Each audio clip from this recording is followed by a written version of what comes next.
독일 나치 정권에 항거하였던 본회퍼 목사님은 기도를 정의하기를 세상에서 역사하시는 하나님과의 파트너십으로 정의했습니다. 이러한 정의는 기도가 단지 우리의 필요를 하나님께 아뢰는 것 그 이상의 의미가 있다는 것을 알려줍니다. 하나님께서는 우리의 기도와 함께 일하시기를 원하신다는 것입니다. 세상을 역사하시는 하나님께서 우리의 기도를 통해서 세상을 바꾸신다는 것입니다. 얼마나 놀라운 기도의 의미입니까? 하나님의 역사에 우리를 파트너로, 동역자로 삼아주신다는 것입니다. 그렇다면 하나님께서 우리의 기도를 통해 일하신다면 그 일하심의 속도가 더디어지지 않을까요? 그럴 수 있습니다. 하나님 홀로 역사하실 수 있는 하나님께서 우리의 기도와 함께 일하신다면 그 일하심의 속도가 더디어질 수 있습니다. 그렇지만 막 걷기 시작한 어린 자녀와 함께 걷는 부모의 마음을 생각해 보십시오. 막 걷기 시작한 자녀의 손을 잡고 걷는 부모는 자신의 보폭의 속도를 늦추어야 합니다. 자녀의 눈높이로, 자녀의 속도에 맞추어 걸어야 합니다. 그럴 때 그 부모는 자녀와 함께 걷기 때문에 내가 빨리 못 가서 답답해하지 않습니다. 도리어 자녀와 함께 걷는 그 자체가 부모에게는 기쁨이고, 자녀가 한 걸음 한 걸음 걸어가는 것 그 자체가 부모에게는 말할 수 없는 감격인 것처럼 우리 하나님께서 우리의 기도를 통해 하나님께서 함께 역사하신 때 우리의 믿음의 발걸음을 한 걸음 한 걸음 내디어 믿음의 발걸음을 걷는 그 자체를 하나님은 기뻐하시고 우리와 함께 일하심을 하나님은 영광스럽게 여기시는 것입니다. 그래서 하나님은 택한 백성들, 또 하나님께서 특별한 부르심으로 부르신 그 일꾼들에게 하나님께서 하시고자 하는 일을 알려주십니다. 성경의 역사가 기록될 때는 특별히 택한 사람들에게만 그 계획을 알려주셨지만 성경이 완성된 이후로 이 하나님의 역사를 통해 하나님이 하시고자 하는 일을 우리에게 밝히 드러내 보여주셨습니다. 하나님이 세상 속에 어떤 일을 하고자 하시는가? 하나님의 말씀을 읽으면 우리도 알 수 있습니다. 하나님 말씀을 통하여 세상 속에 일하시는을 이미 보여주셨고 우리가 이 말씀을 통해 깨닫게 되는 것은 이 하나님의 역사에 우리가 기도로 함께 참여해야 한다는 것, 그것을 우리는 말씀을 통해 깨닫게 되는 것입니다. 오늘 본문에 하나님께서 아브라함에게 소돔과 고모라 성에 대한 심판의 계획을 알려주십니다. 17절 말씀에 보면 하나님께서 이렇게 말씀하십니다. 그때 여호와께서 말씀하셨습니다. 내가 지금 하려는 일을 아브라함에게 숨기겠는가? 아브라함에게 숨기겠는가? 라는 이 질문은 알려야 한다는 것을 강조하는 표현이죠. 아브라함에게 알려야 한다. 아브라함에게 알리고 싶으신 하나님의 마음이 포함되어 있습니다. 왜 소돔과 고모라 성의 운명에 대한 그 하나님의 판단을 아브라함에게 알리시는 것일까요? 조카 롯이 그 소돔과 고모라 성에 단지 살고 있기 때문만은 아닙니다. 하나님께서 아브라함을 부르셔서 약속하신 땅이 바로 가나안 땅이며 그 가나안 땅에서 가장 번성한 도시가 소돔과 고모라입니다. 이 소돔과 고모라가 이제 죄와 악이 가득하여 하나님의 심판 앞에 서 있는 것입니다. 그때 하나님은 이 아브라함에게 소돔과 고모라의 영적 실상을 알려주시고 이제 심판의 대상임을 알려주신 것입니다. 왜일까요? 그것은 아브라함을 부르셔서 아브라함을 장대하게 하시고 이제 모든 나라의 복의 통로가 되게 하시겠다고 하셨는데, 그러면 아브라함을 통해서 복 주시고자 하는 그 복은 어떤 복인가? 아브라함이 어떤 의미의 복의 통로가 되는 것일까? 그것을 아브라함이 먼저 분명히 알아야 하지 않겠습니까? 소돔과 고모라가 당시 그 가나안 땅에 있어서는 세상 사람들, 하나님 없는 세속적 시각으로 볼 때 가장 복받은 도시로 여겼습니다. 왜냐하면 예나 지금이나 물질적으로 번영하면 사람들은 복받았다고 여기기 때문입니다. 소돔과 고모라는 오늘날의 이 사해지역 근방, 소금이 많은 그 지역이었기 때문에 당시에는 소금이 매우 귀했기에 이 소금을 중심으로 한 도시가 형성된 것으로 추정합니다. 가장 번영한 도시 소돔과 고모라. 그러나 하나님의 눈에 볼 때는 심판의 대상에 이를 정도로 가장 악에 가득한 도시였습니다. 오늘 이 시대에도 사람들이 가장 번영하고 살고 싶어하는 도시가 어쩌면 하나님의 눈에 보기에는 가장 먼저 심판에 이르러야 하는 도시일 수도 있습니다. 세상 사람들이 복받았다고 하는 그러한 도시가 하나님의 눈에 보기에는 가장 악에 가득한 도시일 수도 있는 것입니다. 그런 의미에서 하나님 없는 사람들이 부러워하는 그러한 물질적 번영만의 복은 분명히 아닌 것입니다. 하나님께서 아브라함을 통해 세상에 흘러 보내시겠다고 하는 그 복은 소돔과 고모라가 보여주는 그런 복은 아닌 것입니다. 그것을 알게 하시는 겁니다. 아브라함도 소돔과 고모라가 어떤 도시인지 잘 알았을 것입니다. 오늘 우리는 성경을 통해서 심판받은 도시로 알려져 있기 때문에 소돔 고모라 그러면 일단 부정적인 도시라는 걸 잘 알죠. 그러나 그 당시에 세상으로 들어가 보면 그 당시에 약속의 땅 가나안 땅에 살고 있던 사람들은 소돔과 고모라는 선망의 대상이며 가장 살고 싶은 대상이 어쩌면 부동산 가격도 높았을 것이며 어지간한 재물을 가지고는 살 수 없는 도시였을 수도 있습니다. 그런데 바로 그 도시가 하나님 보시기에는 심판의 대상이었다는 것, 그것을 아브라함에게 알려주심으로 아브라함에게 영적 분별력을 주시는 것입니다. 또한 아브라함의 복의 통로가 되게 위해서는 하나님이 세상을 어떻게 보시는지 하나님의 관점으로 세상을 볼 수 있어야 하기 때문에 하나님께서 소돔과 고모라에 대한 심판의 계획을 알려주시는 것입니다. 아브라함을 부르셔서 복 주시겠다고 하는 것은 단지 세상 사람들이 부러워하는 그런 번영의 복이 아니기 때문입니다. 오늘 본문 19절을 보면 아브라함을 택하신 이유를 이렇게 설명하고 있습니다. 함께 읽어보겠습니다. 시작. 내가 아브라함을 선택한 것은 아브라함이 그의 자녀와 그의 집안 자손들에게 명해 여호와의 길을 지켜 의와 공의를 실천하게 하기 위한 것이다. 그리하여 나 여호와가 아브라함에게 말한 것을 그를 위해 다 이루고자 하는 것이다. 아브라함을 선택한 이유를 여기에 말씀합니다. 여호와의 길을 지켜 의와 공의를 실천하게 하기 위한 것이다. 하나님의 의를 깨닫고 하나님의 의로운 길로 행하는 백성이 되게 하시는 것, 이것이 곧 열방의 복이 되는 아브라함을 부르신 목적이라는 것입니다.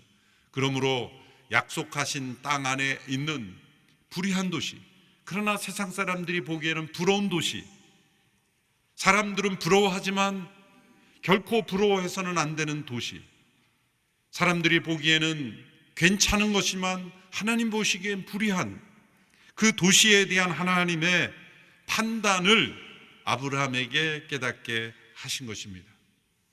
이러한 하나님의 판단 앞에서 하나님은 아브라함의 의견을 물으십니다. 기도를 또 다른 차원에서 정의하면 하나님께서 우리의 의견을 물으시는 것입니다.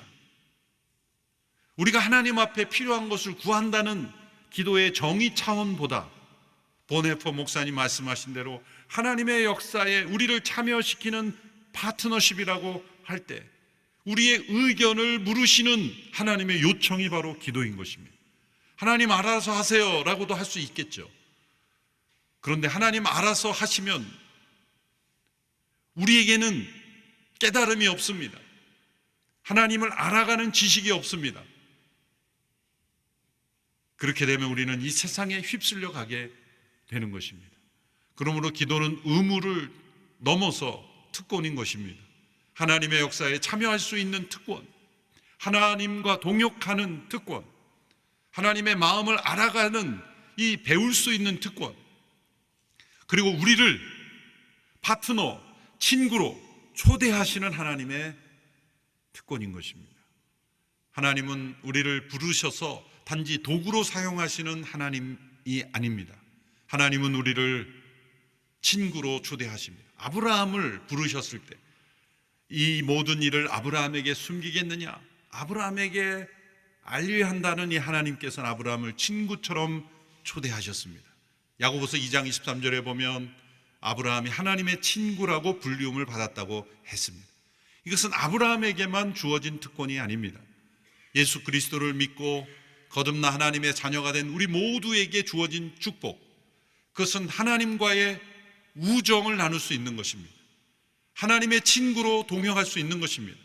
우리의 믿음이 성장하여 성숙한 믿음이란 어떤 믿음입니까? 하나님과 함께 동행하는 친구가 되는 것입니다. 어찌 하나님과 친구가 될 수 있습니까? 우리가 그렇게 당황할 수 있겠죠. 높고 높으신 하나님께서 어찌 우리를 친구로 맞이한단 말입니까? 라고 말했겠죠. 그러나 왕이신 하나님, 높고 위대하신 그 하나님은 우리를 친구로 초대하시는 겸손하신 하나님이십니다. 예수님께서도 말씀하셨죠. 제자들을 향하여 너희를 친구로 초대한다는 메시지를 주셨잖아요. 친구를 위하여 목숨을 버리는, 우리를 위하여 목숨을 버리신 예수님의 생명을 친구를 위하여 버리는 것이다. 궁극적으로 우리를 구원하셔서 도달케 하시는 목적은 우리로 하여금 하나님과의 이 우정의 관계, 친밀한 우정의 관계로 우리를 이끄시는 것입니다. 부부간에도 오래 살면 영혼의 친구가 되죠. 자녀도 부모와 친밀한 관계가 되면 점점점 친구처럼 됩니다. 하나님께서 우리에게 허락하신 모든 관계는 친밀한 친구의 관계로 나아갑니다. 하나님께서 우리를 그렇게 아브라함을 친구처럼 초대하신 것처럼 우리를 친구로 초대해 주십니다.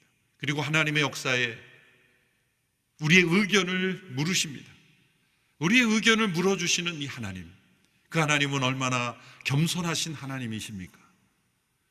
얼마나 사랑과 자비와 인자가 충만하신 하나님이십니까? 그래서 이 소돔과 고모라에 대한 의견을 아브라함에게 물으시는 겁니다. 그 소돔과 고모라가 그 약속하신 땅 바운더리 안에 있기 때문이죠. 하나님께 세상의 모든 도시에 대한 의견을 다 묻지 않으십니다. 아브라함을 부르셔서 주시겠다고 하는 그 땅 바운더리에 있는 그 도시, 많은 사람들이 부러워하고 그리고 복받았다고 하는 그 도시지만 심판의 대상인 그 도시에 대한 의견을 물으심으로 이제 아브라함을 친구로 여겨주시며 그와 동행하시는 하나님을 보여주는 것입니다. 이에 대해 아브라함이 어떻게 응답했는지가 오늘 본문에 상세히 나와 있습니다.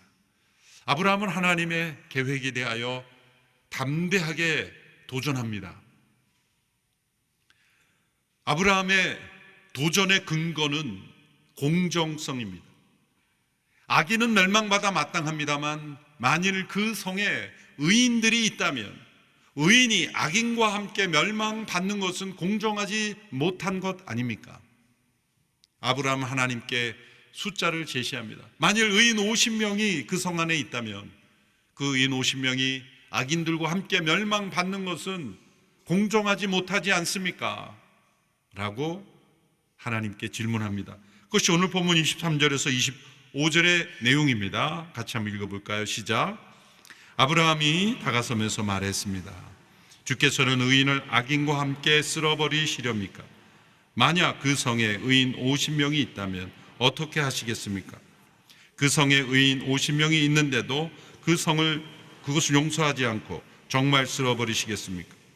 의인을 악인과 같이 죽이고 의인을 악인처럼 대하시는 것은 주께는 있을 수 없는 일입니다. 온 세상을 심판하시는 분인 주께서 공정하게 판단하셔야 하지 않겠습니까? 의인 50명이 있다면 그 성을 용서하시는 것이 좋지 않겠습니까? 라는 아브라함의 요청에 하나님은 즉시로 응답하셨습니다. 내가 소돔 성에서 의인 50명을 찾으면 그들을 위해 그 온 땅을 용서할 것이다. 아브라함이 50명을 말했지만 자신이 없어졌습니다. 그래서 다시 하나님께 다섯을 감한 45명의 숫자를 제시합니다. 45명뿐이라도 멸망하시겠습니까? 하나님은 즉시로 응답하셨습니다. 거기에서 45명을 찾으면 내가 멸망시키지 않겠다. 아브라함은 또다시 자신감이 없어집니다. 거기서 다섯을 다시 감한 40명을 제시합니다. 하나님은 즉시 또 응답하십니다. 40명을 위해서 내가 그렇게 하겠다. 아브라함은 또다시 자신감이 없어 10명을 감하고 또 10명을 감하고 또 10명을 감아요. 이제 마지막 10명으로 내려가죠. 제가 마지막으로 한 번만 더 말씀드립니다. 만약 거기에서 10명만 찾으면 어떻게 하시겠습니까? 하나님이 어떻게 말씀하셨습니까? 동일하게 내가 그 10명을 위해서 멸망시키지 않겠다. 아브라함 처음에 50명을 제시할 땐 자신만만하게 당연히 50명은 있을 거라고 생각했지만 그는 자신감이 없어져 점점 숫자를 줄여가죠. 45명, 40명, 30명, 20명, 10명. 그때마다 아브라함은 하나님이 혹 노하실까 봐 주여 노하여 하지 마십시오. 제가 감히 주께 말씀드립니다. 저는 먼지와 재 같은 존재에 불과합니다. 자신을 한없이 낮추면서 하나님 앞에 겸손한 태도로 하나님 진노하지 마십시오. 혹 진노하실 수도 있다고 생각하면서 계속 숫자를 낮춰 10명에서 멈춰 서게 됩니다. 하나님의 응답은 변함없었습니다. 숫자가 낮아진다고 해서 하나님은 진노하지 않고 조금도 변함없이 그대로 몇 명을 찾으면 내가 그렇게 하겠다. 그 의인을 위해서 내가 이 성을 용서하겠다고 대답하셨습니다. 하나님이 10명까지로 제한한 것이 아니라 아브라함이 10명에서 멈춰선 것이라는 것을 주목해 봐야 합니다. 그래서 저는 생각해 봅니다. 혹 아브라함이 10명에서 멈추지 않고 계속해서 더 숫자를 낮추었더라면 하나님 정말 죄송합니다만 숫자를 한 명만 줄이겠습니다. 9명이면 어떻겠습니까? 내가 9명이라도 용서하겠다. 아니 또 한 번만 줄이겠습니다. 8명, 7명, 6명, 5명, 4명, 3명, 2명, 1명까지 내려갈 때 하나님 어떻게 응답하셨을까? 여러분 상상해 보셨습니까? 하나님 이렇게 응답하셨을까요? 너 지금 나하고 장난하니? 10명까지도 내가 겨우 내려줬는데 어떻게 1명까지 내릴 생각을 하니? 그런 하나님이실까요? 저는 결코 그렇지 않을 거라고 생각합니다. 그 근거는 50명에서 10명으로 내릴 때의 하나님의 반응을 보면 우리 같으면 너 나하고 흥정하니? 언제까지 내가 너의 흥정에 따라가야 돼? 그런 마음이 들지만 우리가 읽기도 힘들잖아요. 읽기도.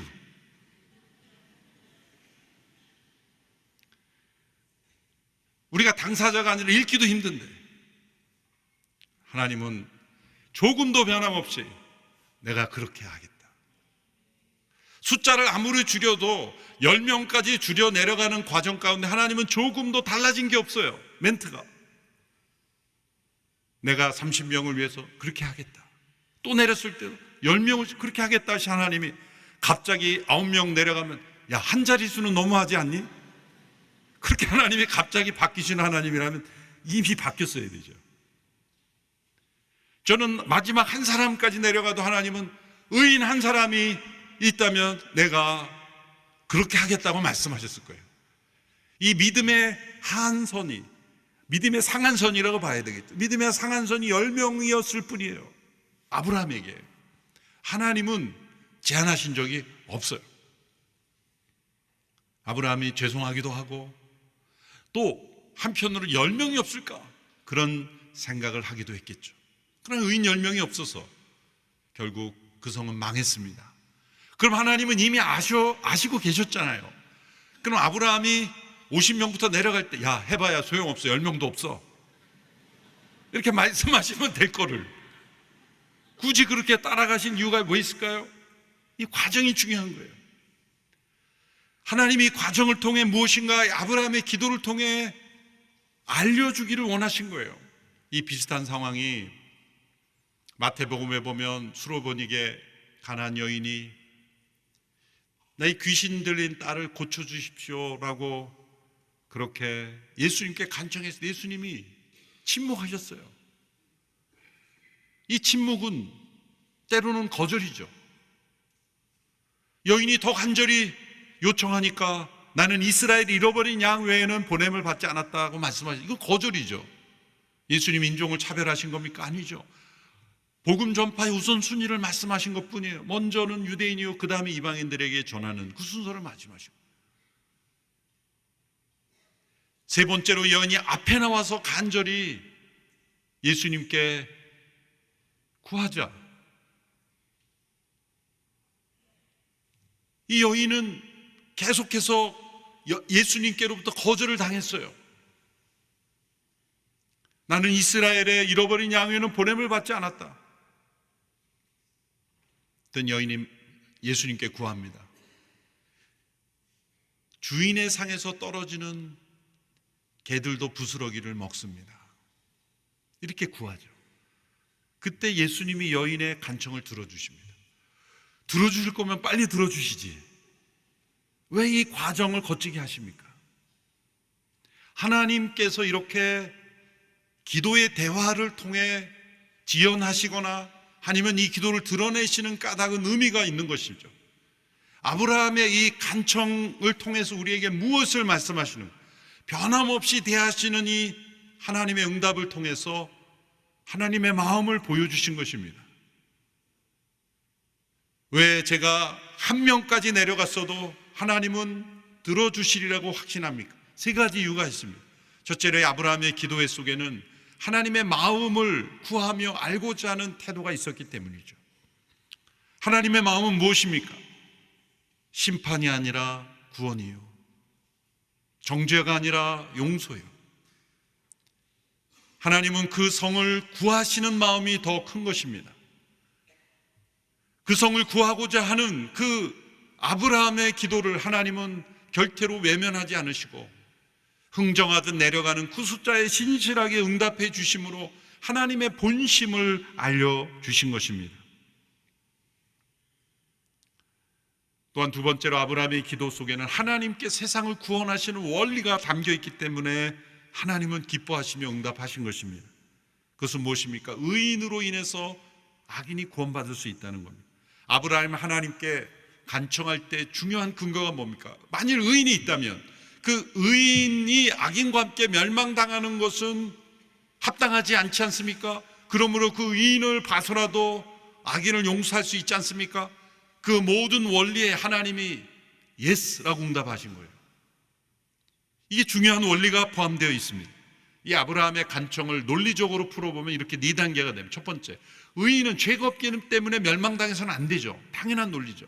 두 번째, 그 의인이 악인과 함께 멸망당해서도 안 되죠. 세 번째, 악인은 멸망당해야 마땅하는데 그러지 않을 수 있는데 그것은 의인이 함께 있다면 의인 때문에 멸망당하지 않을 수 있다는 거예요. 이 원리가 왜 중요합니까? 하나님이 의인 때문에 악인을 구원하신다는 중요한 원리가 바로 십자가에서 나타났기 때문이죠. 의인을 통해서 악인들을 구원하신다는 원리가 하나님의 구원의 원리인 것이 십자가에서 나타났기 때문입니다. 소돔과 고모라에서 단 한 사람만 의인이 있어도 그 성은 멸망되지 않았을 거예요. 그런데 문제는 의인이 없었습니다. 그런데 소돔과 고모라 성만일까요? 이 세상도 의인이 없습니다. 로마서 말씀에 의인은 없나니 하나도 없다고 말씀하셨습니다. 그런데 그 의인을 하나님께서 보내셨습니다. 하나님의 아들 예수 그리스도, 성육신하신 그분은 의인이십니다. 악인들과 함께 멸망돼서는 안 되는 의인이십니다. 그리고 그 의인과 함께 하면 악인이지만 멸망당하지 않을 수 있는 길이 열리는 것입니다. 하나님이 그 의인을 통해서 악인을 구원하시는 구원의 길을 준비하셨기 때문입니다. 그 의인이신 예수 그리스도께서 죄악된 우리들, 심판받아 마땅할 우리들을 대신하여 그 십자가의 형벌로 하나님의 모든 심판의 진노를 담당하셨기에 그를 믿는 모든 자들에게 하나님의 심판이 다 집행된 것으로 간주하시고 우리를 용서하기로 작정하셨기 때문에 우리는 의인 예수 그리스도 그분으로 인하여 우리는 심판에 이르지 아니하게 된다는 거예요. 이게 아브라함의 기도에 나타난 하나님의 구원 원리입니다. 이 세상은 모두 심판의 대상입니다.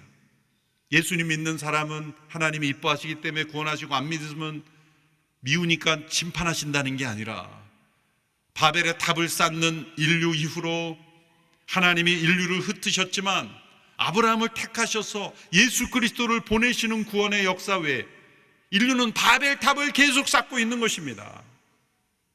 지금도 하나님 없는 탑을 쌓고 있는 겁니다. 왜 그렇게 인간은 높이 높이 올라가기를 원하죠? 이상하지 않아요? 왜 사람들은 그렇게 고층 건물을 좋아할까요? 어느 나라에 더 높은 건물이 있다는 걸 왜 자랑할까요? 그게 기술의 발전력을 보여주고 국력을 보여주는 것은 의미가 있습니다만은 그렇게 높이 올라가서 뭐 하겠다는 거죠? 어쩌면 사람들의 심리에 있는 끊임없이 높아지려는 그 본능이 아닐까요? 하나님 없이도 우리가 저 하늘에 도달할 수 있다는 그러한 본능이 아닐까요? 끊임없이 우주 개발을 하지만 그것이 정말 인류를, 우리가 더 하나 되어 서로를 섬기겠다는 것이 아니라 누가 더 우주의 정복자가 되느냐의 싸움이라면 또 다른 바벨탑을 쌓고 있는 것입니다. 하나님 말씀하십니다. 우리가 우주의 정복자가 될 수 있는 것은 하나님의 대리자로서 가능한 것이다. 하나님 없는 세상의 통치자로서는 그 능력을 잃어버리는 것이다. 도리어 이 세상의 타락한 질서에 우리가 무너져 버릴 수 있는 것입니다. 세상은 멸망받아 마땅한 성입니다. 장망성이라 그러죠. 장차 망할 성입니다. 멸망을 향하고 있는 도성입니다. 소돔과 고모라입니다. 그런데 이 세상이 구원받을 수 있는 길이 있습니다. 바로 의인 한 분. 하나님은 아브라함의 기도에 그렇게 응답하실 겁니다. 의인 한 사람이 있다면 그를 통해 내가 세상을 구원할 것이다. 하나님은 아브라함은 기도하지 못했던 그 구원의 원리를 하나님이 직접 행하셨어요. 하나님의 아들 독생자 예수 그리스도를 세상에 보내셔서 그로 말미암아 우리 모두가 구원받는 길을 열어주신 것입니다. 그리고 우리에게는 아브라함과 같은 기도를 요구하시는 거예요. 그것은 의인 한 분을 통해 세상이 구원받을 수 있는 길이 열렸고 심판에 이르지 않을 수 있는 길이 열렸으니 그 구원의 길을 알리는 중보자로 우리가 아브라함의 복을 나누는 통로가 되기를 원하시는 것입니다. 그래서 세 번째는 아브라함의 이 기도에 언약의 중보자로서 생명을 살리는 기도가 담겨 있기 때문입니다. 하나님이 어떤 분인지가 나타났습니다.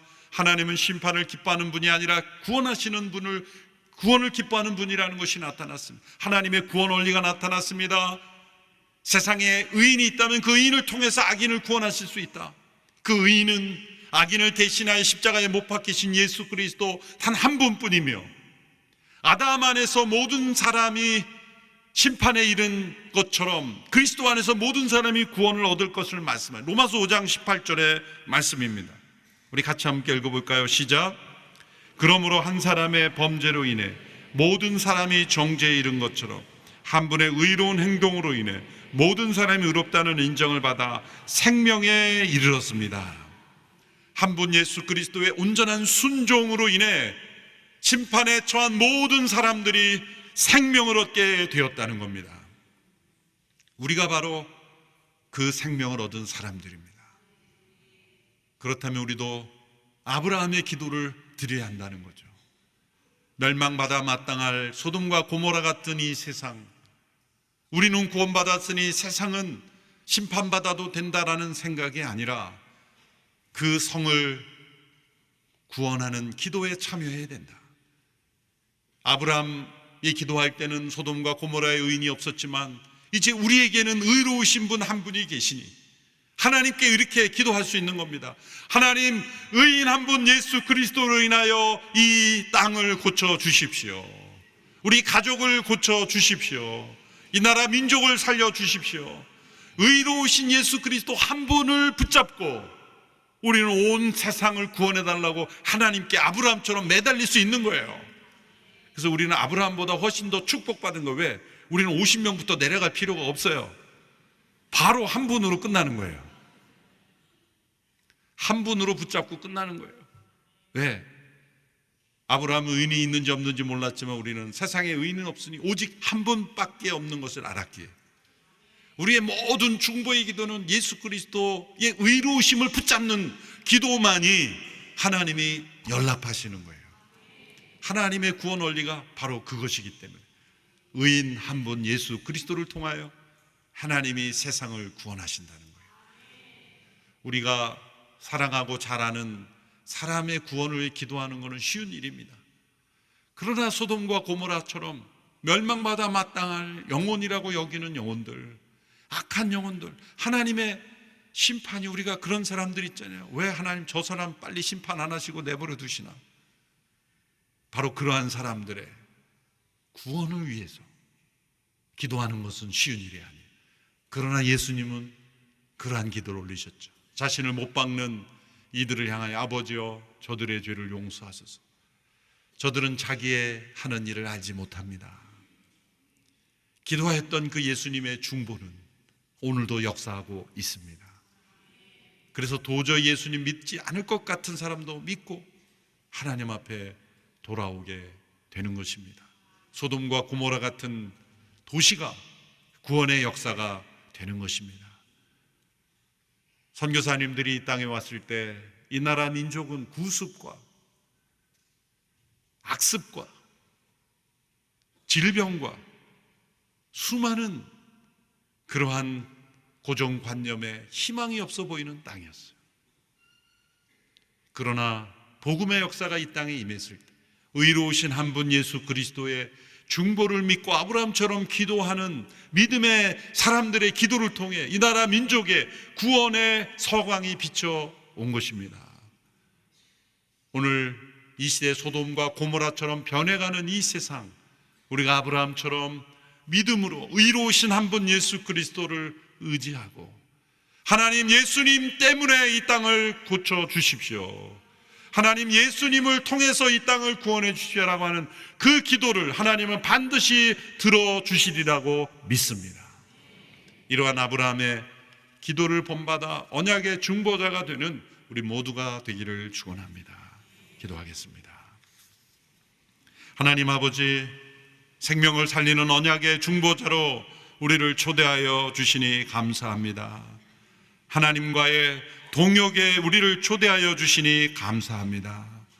하나님의 친구처럼 불림을 받던 아브라함처럼 생명을 살리는 기도에 헌신하는 우리 모두가 되게 하여 주시옵소서. 예수님의 이름으로 기도합나이다. 아멘.